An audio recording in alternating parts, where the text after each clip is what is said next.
didn't find our dog. I was worried, so I called my mother. Mom, it's been a few hours, but I didn't find our dog, I said. My mother was worried. Later, I was already tired, so I think I should go home now. While I was walking, I saw a big black dog outside the White House. I rushed toward the dog to confirm it was our dog. I was surprised to see it was our dog.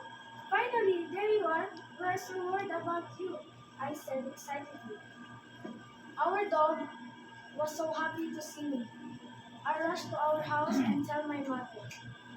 Oh my God, thanks to God you're fine, my mother said happily.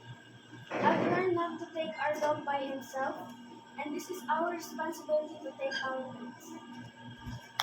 Okay. So, nabagtan. Nabagtan.